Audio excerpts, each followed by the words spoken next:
Welcome to another episode of the Hometown Country Church.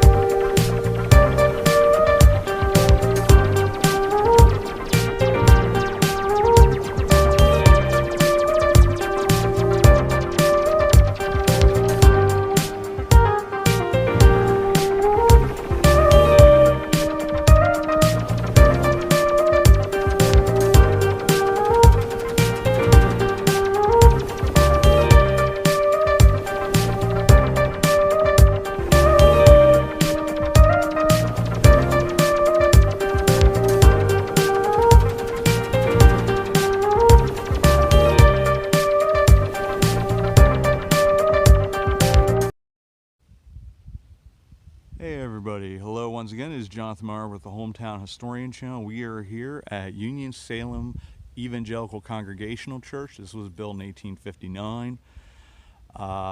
Church, I'm sure, probably began earlier than that. We'll be going into the history and all that later in the video. We're here for two purposes. First off, this is a country churches and cemeteries video. This is east of Lickdale, Pennsylvania.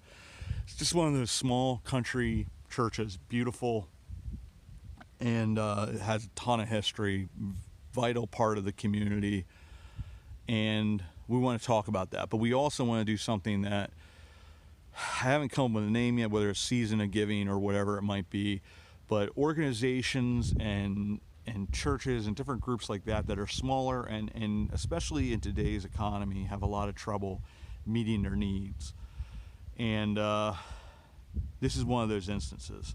So I'm going to flip this around. We're going to talk a little bit more. Right here in front of the church. So they have Dale. I've known for a long time. Dale and his wife. Dale's a pastor here, and his wife Beverly. Really great people. And he had reached out to me about possibly doing a video on the church here, which I had thought about doing for a while because of knowing them, being able to have more access, talk about the history and all that kind of stuff, and actually being able to talk to the pastor is a pretty cool opportunity. And he had said this may very well be their last Christmas here at the church, just because of everything that's happening right now. And so we talked about it for a little while, and I decided this would be the best thing, is to not only make the community aware of the history of this church, the cool congregation that's here, everything that makes this place special and important, but also as an opportunity to see if we can either raise the funds to help them take care of the things that they need to take care of on the property, or even get people that are willing to come here and provide time, resources, or whatever it is to actually get these projects done so that this church can continue to survive. And as I said, we're going to go in later in the video. I'm here a little earlier because I want to do this, just because it's the personal nature of it. And then I'm going to go over into Chuck and sit there in the warmth, because it's only 38 degrees, 40 degrees, but there's a breeze, and with the fibromyalgia, I don't handle the cold very well, as you know.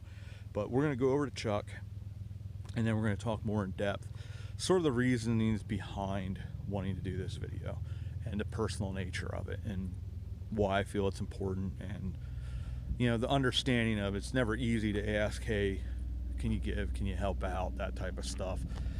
But it's more, the idea is put this video together and then be able to share it amongst the community who are probably not aware of the situation, and also ask people, just share it and see if we can get some people that are in a place where they can afford to, say, throw a couple bucks at the GoFundMe that they're going to be starting here at the church, and go from there. Hey everybody, so we are inside here, Union Salem Chapel here, beautiful country church, and we are here with Dale Kramer, who is the pastor of the church here. So we're going to flip this around, and he's going to tell you a little bit about the history, and then I'll go into some of that a little bit later as well.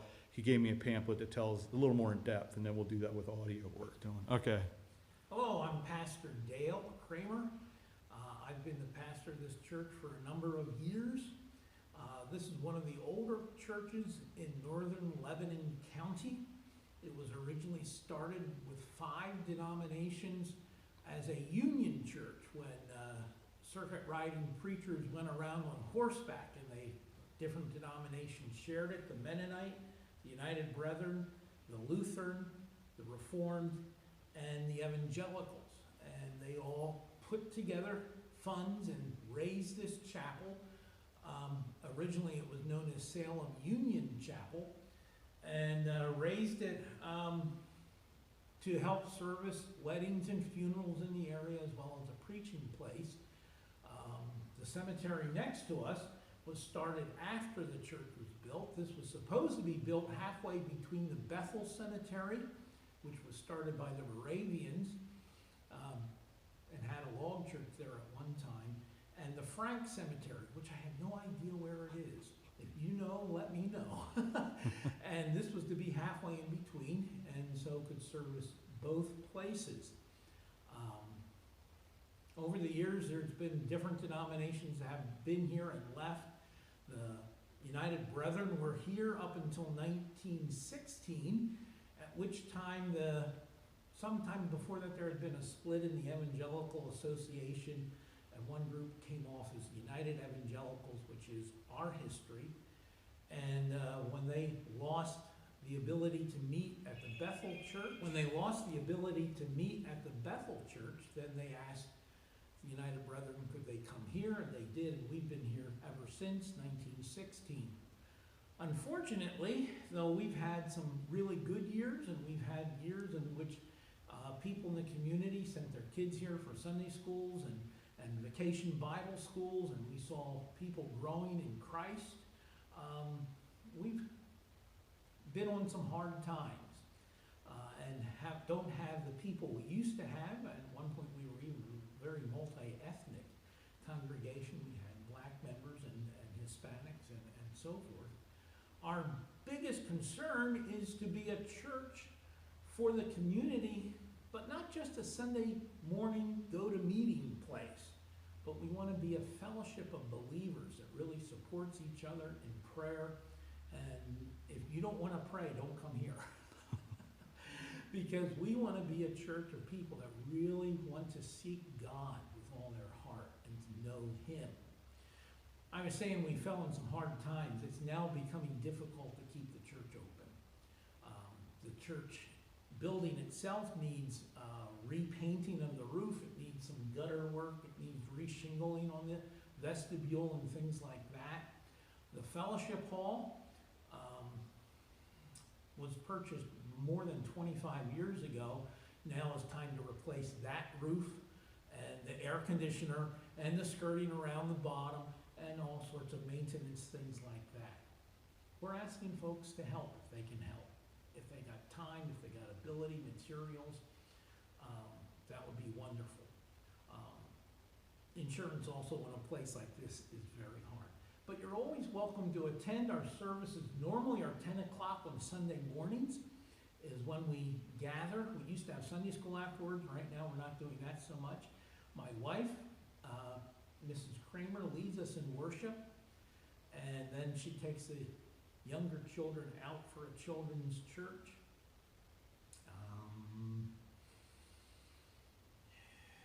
I said 10 o'clock Sunday morning. We are not going to be meeting on Christmas because we want to encourage families to be together.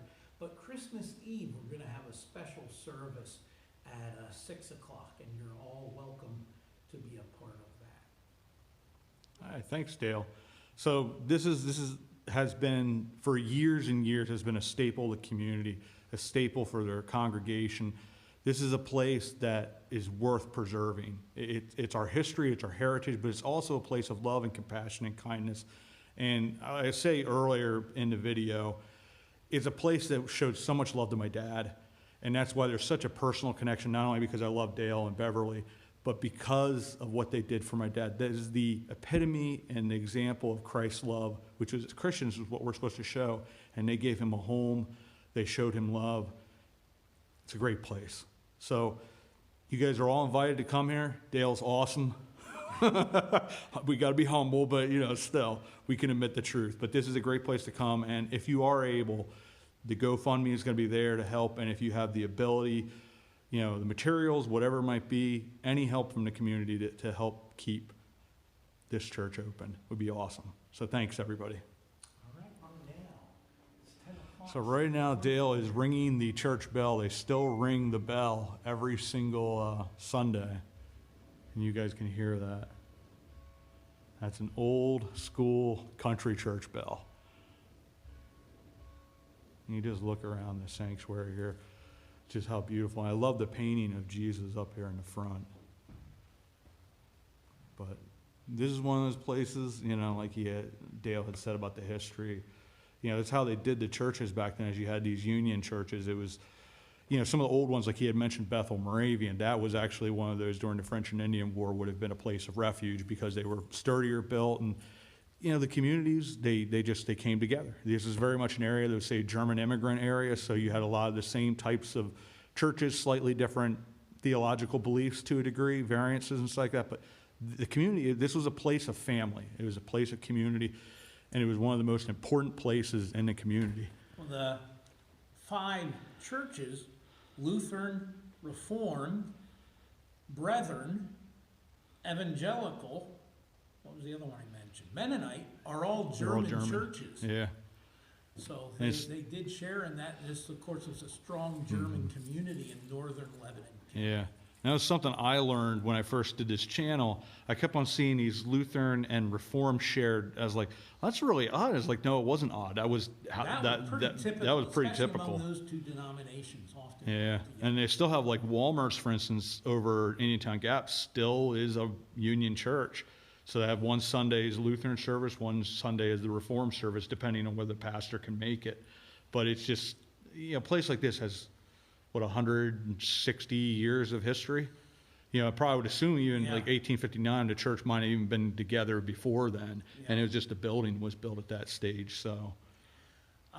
If you want to get a good example of Union Church, you go to Reading and look at the hillside on Mount Penn Mountain. There are twin churches up there. Oh, nice. They were a Union church of Reformed and Lutheran. Mm-hmm. And later when they got the money, they built a twin copy on the other side of the parking lot so they each ended up with their own building. But that's a good example of 2 churches working together. Mm-hmm. Yeah, and it's more common than you think. It's when I first started, I had no idea, and then you learn the history. So here's some of the history. Dale was just saying you can explain some of the history here. The church originally had 2 potbelly stoves up front. There's one of the chimneys that was on the outside. The shutters here, we have the rest of these up in the attic, actually. We brought one down for our 150th anniversary for people to see. It used to be outside these tall windows. On this picture, you can see it didn't have the vestibule. You walk right in. There's a little bit of scalloping here that you can see in front. All along the eaves of the church had been this scalloping originally. That looks like Betty and Marty Long there. I'm not sure who all the others are. They might be identified in that picture. This church was chosen as a location, like I said, halfway between 2 different cemeteries. It was, I can't think of the name right now. Chamber was the last name that I can think of. But their grandparents had the farm across the Fredericksburg-Lickdale Road, and this was the farm lane that came out here because before the Fredericksburg-Lickdale Road, the old timers call that the new road. The road in front of this church had been the original Fredericksburg-Lickdale Road. And was the main drag. And this was the corner of the lane that went back to that other farm across the road.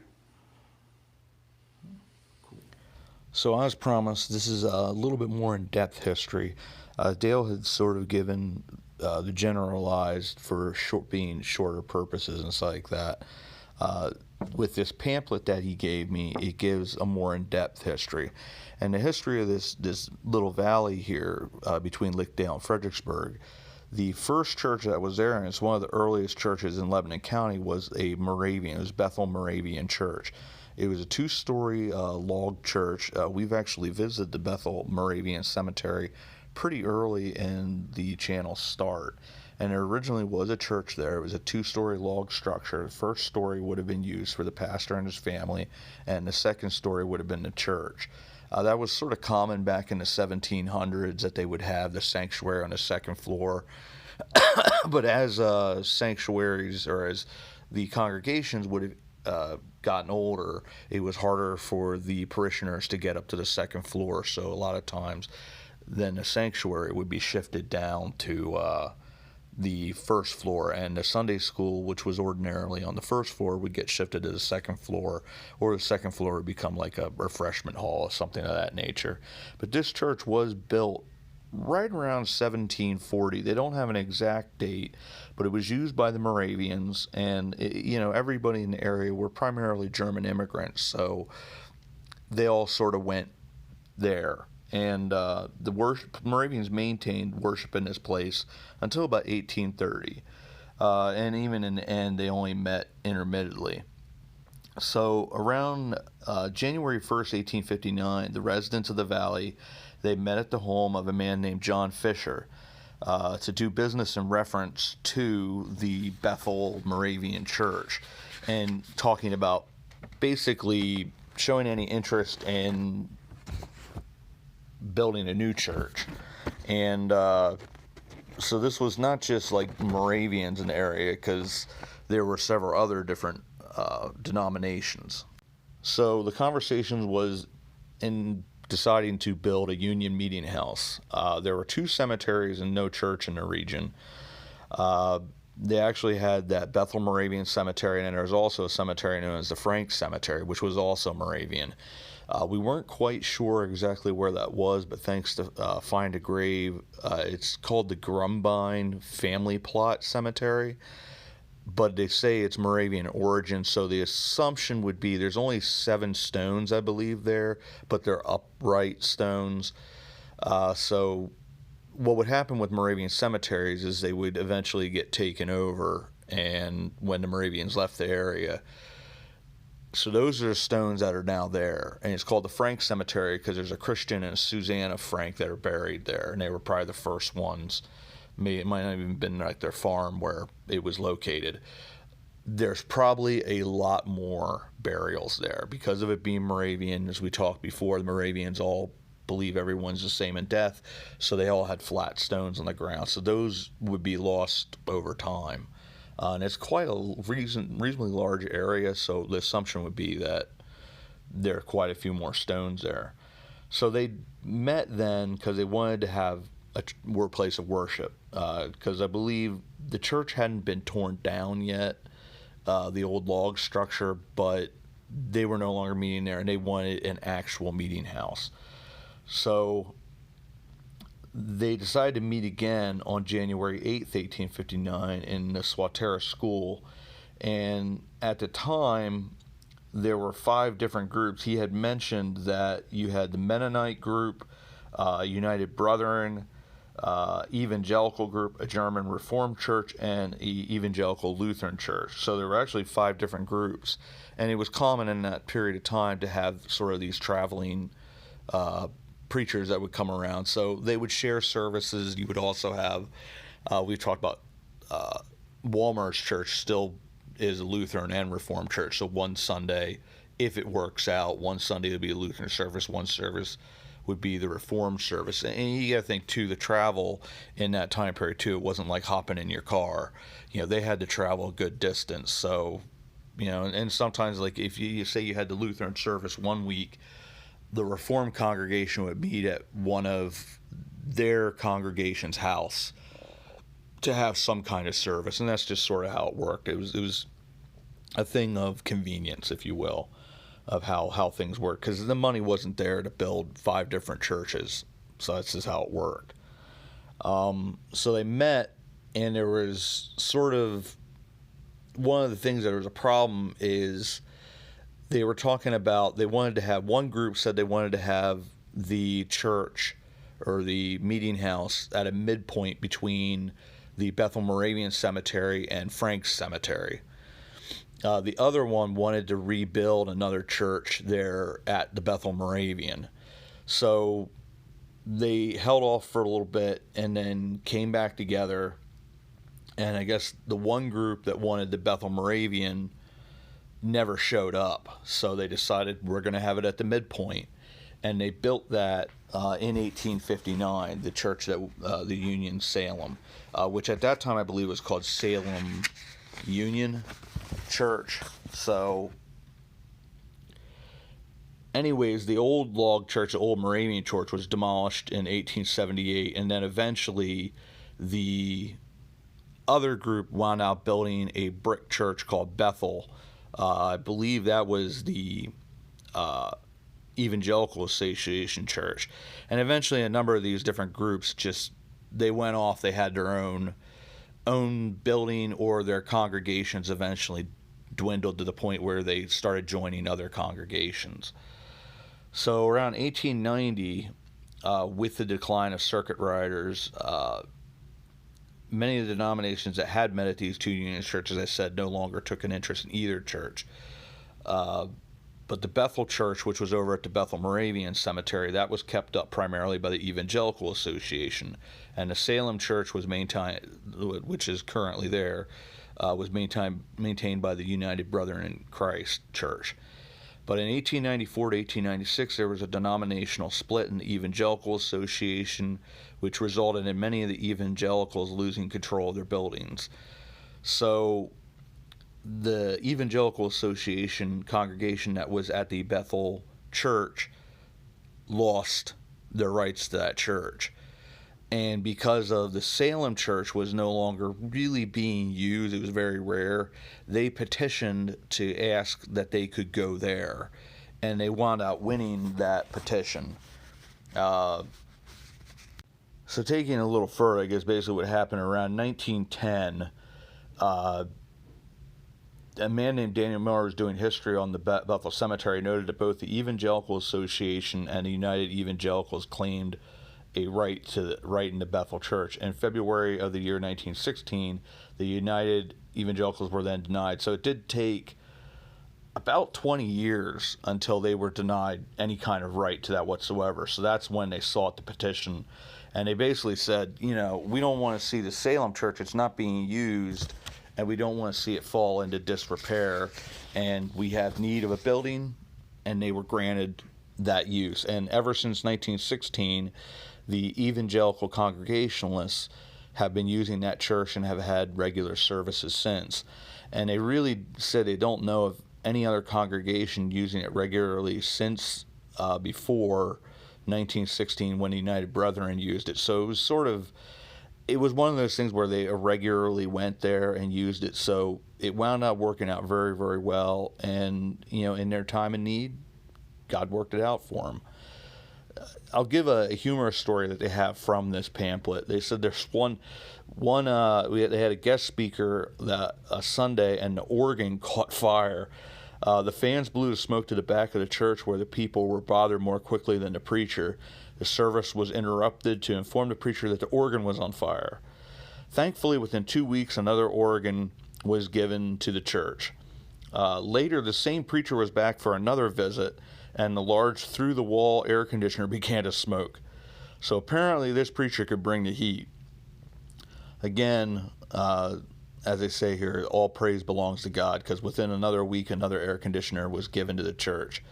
And it didn't look like it was going to fit, but somehow they were able to make it work out, and it worked out perfectly.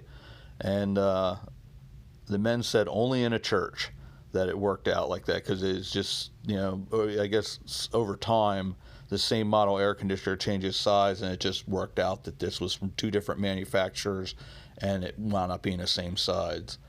So they said in the end here, Union Salem has always had a community impact far beyond its small size. Many found faith in Jesus Christ at its altar. Others were called into the ministry or onto mission fields. One former member is serving as Evangelical Theological Seminary. Another worked for many years with the Lebanon Rescue Mission. So today we hope to keep up the tradition of faith and service. God is raising up a new generation to carry the torch. We would love to have you drop by for a visit, and if God so moves, to join us as we move into the 21st century.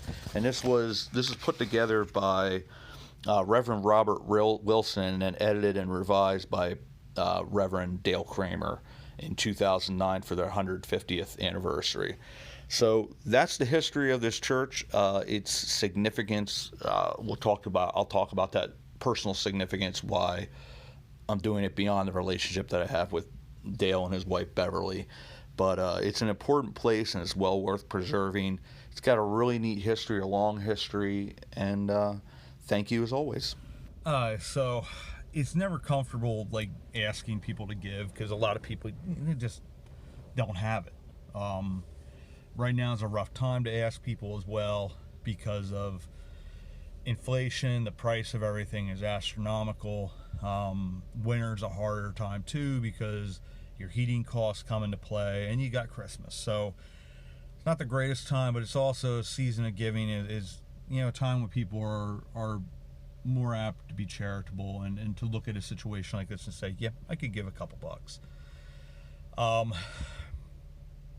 It's always hard to ask. Having been there myself over the last couple years, having to ask and start some GoFundMes and things of that nature, there's a certain pride aspect that, like, oh, I'm going to be able to make it, but then there's also the realization I'm not. And this is one of the situations where it really tears up my soul and makes me sad that they're going through this. But we talked about before in other videos where we've done some of these country churches video. The one that comes to mind the most is Zion Evangelical Lutheran Church over somewhat near to Grantville. It's sort of like one of those in-between areas. And I think David had mentioned it in particular about how a lot of these smaller churches, even the ones that are in town, they just get to a point where your congregation is just getting older and older and older, and your parishioners are starting to pass away. Their children have moved away. The dynamics of, there was a day and an age where everybody went to church, and now it's just not that case as much anymore. And COVID really did change things a lot for local churches. And everybody's struggling. So you understand all that. So it's not the easiest thing. It's not the purpose of the channel, once again, but it is a platform in which to say something like Monroe Valley Chapel or here or whatever it might be in the future that I choose to do, is just to say, hey, here's an organization, a church, or whatever it might be that's worthy of note. Here's their story. Here's their importance to the community. These are their needs. This is why we're trying to put this out there. So I'm going to I want to try to get this out in the community, get certain people of prominence to share this if they're willing, and sort of make people aware of the importance, like I had said, of this place, and that they're in a rough place. And as a Christian, I don't talk about it a whole lot because I don't feel that's the purpose of this channel. But as Christians, we're called to show grace and kindness and help where we can. And this is my way. I'm able to, with this platform, I'm able to help in that regard, to make a video, to put it out there, and hopefully get it to the right people. And the GoFundMe is completely going to be, once that's set up, I'm going to help Dale to understand how to do that. But it's set up by the church and the pastor. All funds go to them. There's no benefit to me whatsoever. I wish I didn't have to say that, but I feel it's important so people know. My only involvement in this is making the video and making people aware of their struggle, and then posting the GoFundMe link. I benefit from this in no way other than seeing my friends in this congregation being able to continue. And I feel that's a worthy cause. Now, why do I feel personally this strongly about this church? It's because of my dad.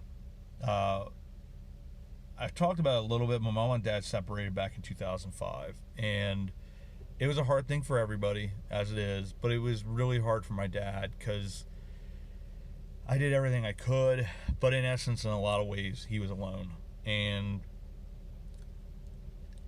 I always saw my dad as this incredibly strong person, I never saw him break before, and he broke in a lot of ways. And there's only so much I'm able to give, and he needed that structure. He needed a compass, if you will, in his life. And this church gave him that compass. Dale and Beverly and the congregation brought them in to their home and made him part of their family. And it helped my dad to be able to look at his life, to be able to look at things differently, to have a positive outlook on life. And it was hard still for him, but they provided that. And even to a greater extent, Dale and Beverly invited my dad into their home with their family. And it meant the world to my dad. And my aunt, after my dad passed in 2011, she contacted Dale and the church, said, what do you guys need? She wanted to do something in honor of the memory of my dad, and did that. And in a lot of ways, I want to do this in honor and memory of my dad, because this is what he would have wanted. He would have wanted to see this extraordinary place and this extraordinary and this loving family be able to continue this ministry. And that's why I'm doing this video. Dale and Beverly mean the world to me, because what they did for my dad was extraordinarily special. And I will always have the ultimate respect and adoration for them and their family, and for this church, for what they did for my dad. And that's why I'm here, and that's why it's personal. So I want to explain that, whether this would be in the beginning as an intro to the video, or it be towards the end just to explain it. I'm not quite sure how to set this up, because I've never done something like this before. So it's a unique experience for me as well. And we'll have more in this video with Dale, the pastor, and more on the history. So thanks everybody for your time. And thank you for coming along on this adventure. And we'll see you all about town.